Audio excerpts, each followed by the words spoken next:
Bom, a principal notícia é esse reforço caseiro que eu falava antes, que pode se confirmar nos próximos dias, que é o goleiro Henrique Menck, goleiro jovem de 19 anos, que por muitos é tratado como o grande goleiro da base colorada após o Alisson, né? O goleiro que acumula convocações para a seleção brasileira em diversas idades, inclusive. Esteve no Sul-Americano Sub-20 ano passado, vencido pelo Brasil. E é um goleiro que tem essa projeção muito grande, que no ano passado foi emprestado ao Como da Itália. Como que é um time que vem crescendo bastante na Itália, treinado pelo Fábregas, ex-jogador, e que vai inclusive disputar a Champions League na próxima temporada.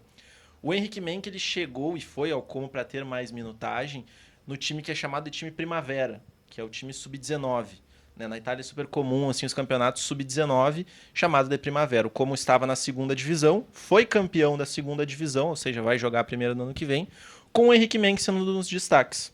Ele fez boas atuações, o Como teve a melhor defesa da competição, mas o Como tinha o direito, de exercer a cláusula de compra e, a princípio, não vai exercê-la. Não enviou nada ao Inter ainda, não sinalizou nada, o contrato dele vai até o fim de junho, e aí, a partir disso, ele retorna ao Inter, tem contrato com o clube até 2029 e se torna uma alternativa ao Paulo Pesolano. Obviamente que se ele voltar, vai ser avaliado se há condições de seguir no time, se vai acontecer uma eventual negociação, mas ele se torna mais uma opção. O Inter que vem tendo problemas no gol, inclusive tem uma mudança de preparador de goleiros também, mas não tem segurança com o Rocher, não tem segurança com o Antony, o próprio Diego Esser, que também está surgindo, ainda não jogou, então o Henrique Menck pode se tornar uma alternativa para o gol colorado. Nani, na segunda-feira aqui, quando a gente falou sobre reforços que Grêmio e Inter precisam, eu perguntei se tivesse uma bala de prata, seria no zagueiro ou no goleiro. Tu falou goleiro.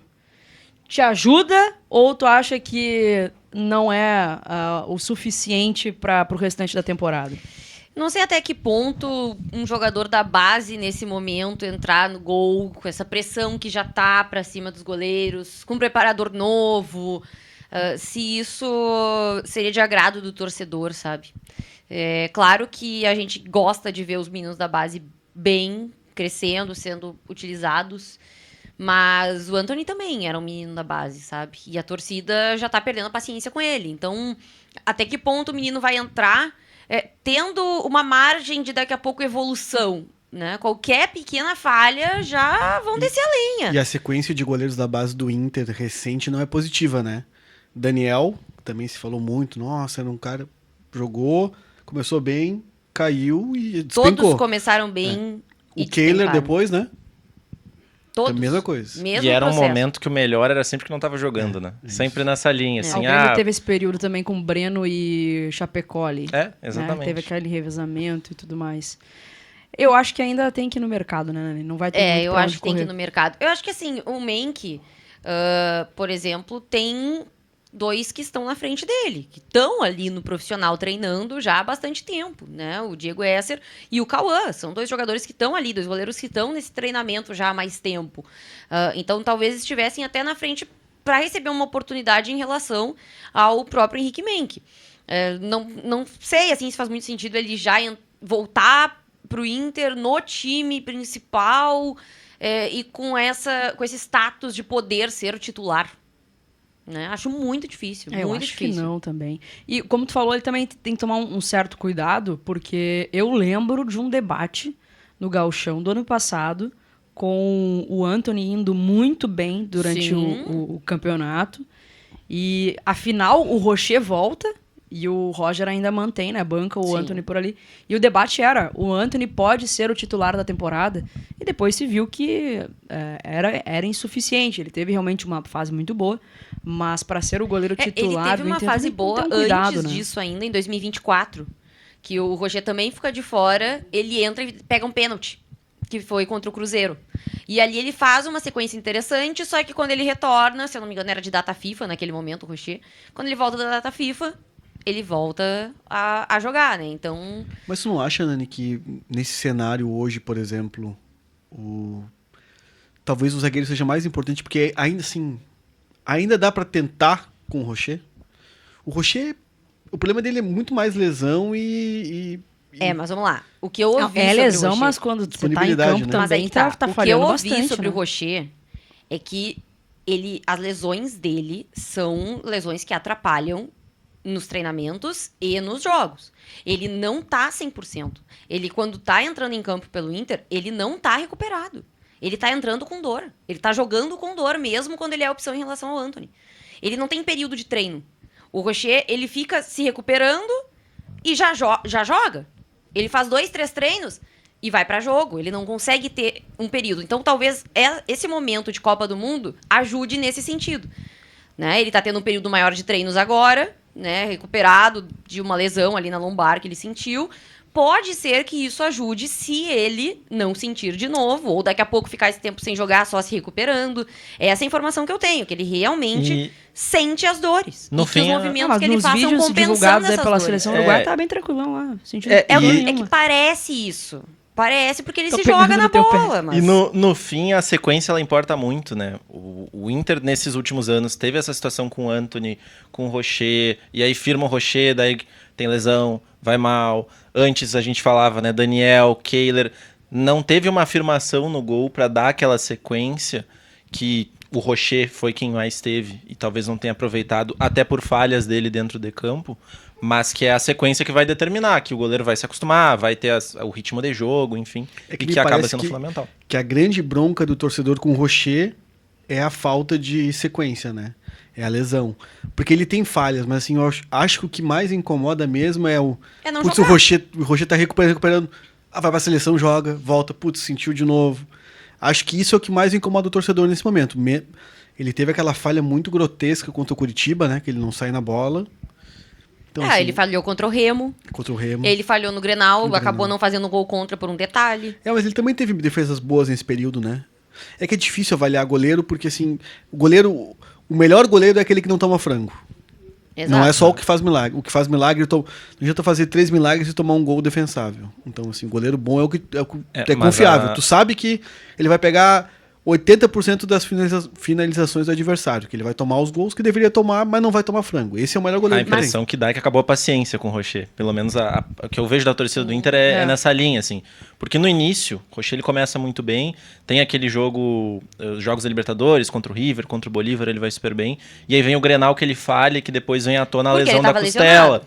Exato. E naquele momento, tudo bem, falhou, mas eu acho que o torcedor se colocou assim, poxa, mas o cara jogou lesionado, sabe? Valorizou isso. E hoje, o Rocher estar lesionado ou não, jogando ou não, eu acho que já não tem mais aquele peso pro torcedor do Inter, porque Não tem. tem muitas falhas em sequência, ele não passa mais aquela segurança. Até aquele jeito dele, que eu considero um jeito legal pra goleiro, até que é um jeito meio louco, sem medo. Eu gosto de goleiro louco. É isso. Meu Derlei era. Pra mim, goleiro tem que ser louco, assim, se atira na bola, não tem medo, enfim. Até isso a gente vê que o Rocher ele começa a perder um pouquinho, sabe? Mas é por isso, ele tá com esse receio. Ele sente dor. Se eu não me engano, é o jogo contra o Atlético, que ele vai pra pular Sim. na bola e não pula Ele direito, tem- enfim. Contra o Atlético foi uma falha bizarra dele, né? Ele não sai, ele não vê o cara chegando, assim, parece que tá desligado. E aí, eu defendo, em partes, o Antony, porque o Antony nunca consegue ter uma sequência grande de jogos, Tem isso também. sabe? Sempre que o Antony faz um jogo bom, no outro jogo isso volta é o Rocher. complicado, né?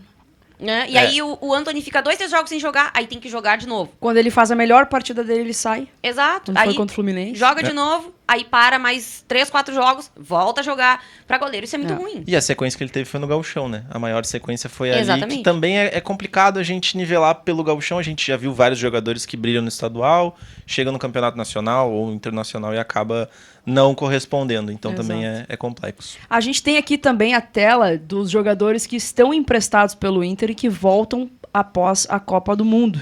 Tem goleiro ali também, tá, Nani? Tem goleiro ali também. Pode colocar pra gente, produção, na tela. Os emprestados do Internacional que podem voltar depois da Copa. Tem o e ver se- Kehler. tem o Kehler. Daqui a pouco vai ver se algum te serve. Aí tem o Ramon, Esses empréstimos, eles são até a Gustavo metade desse Prado, ano. Kehler e Estevam. Não, o único até a Estevão. metade é o Henrique Menck. É o Ramon ao Vitória até o fim do ano, Gustavo Prado ao Ceará até o fim do ano, o Kehler ao Curitiba até o fim do ano Ah, entendi. e o Só Estevão final do ano. ao Ipiranga até o fim do Então ano esquece também. o Kehler. O pra agora. Ramon do Vitória, esse Ramon do Vitória serviria pro Inter, né? Porque Mas- esse jogador aqui não apareceu no período que Ele ficou, não, né? não jogou aqui. É, bem desse e isso jeito. E é um- também pouco jogou, né? É o um Roger não botava muito ele, assim. Eu não sei se questões mais extra-campo não atrapalharam possível. pro Ramon. Eu não sei se... A versão ideal do Ramon e do Gustavo Prado hoje ajudariam ao Inter. O problema é que essas versões nunca apareceram aqui. E pelo que a gente tem visto também lá com o Ceará, o Gustavo Prado também não deu as caras lá. Só na seleção o Gustavo Prado jogou um pouquinho assim do que se esperava dele, né? Eu não sei se vocês querem entrar já a fundo em todos eles, mas o Ramon é um jogador que não deve ficar no Inter, né? O Vitória já exerceu a primeira parcela da compra dele, valor de 4,8 milhões ao todo, que o Vitória vai comprar o Ramon. Já foi feita a primeira parcela. No caso, 4,8 milhões de reais. De reais, isso. No caso, o Inter perdeu 5 milhões. O Ramon, inclusive, foi emprestado no ano passado, aí teve a renovação nesse ano com essa cláusula. E em entrevista à GETV, inclusive no dia da convocação, o presidente do Vitória, o Fábio Mota, ele disse que a ideia é pagar a segunda parcela agora em junho, para já ter o Ramon como jogador do Vitória. Então, Tá jogador bom, pode pagar, por que favor. o Inter não deve Faz o ter, Pix. a menos que aconteça uma grande reviravolta aí. Mas Tá, não será é que eles não querem mandar o René no lugar? O atacante René? Eu tô aceitando. O René também, se eu não me engano, é um jogador que eles pretendem... Que eles acho têm que ele que tá comprar, emprestado né? e eles pretendem comprar também, mas grande jogador, inclusive fez gol no Inter.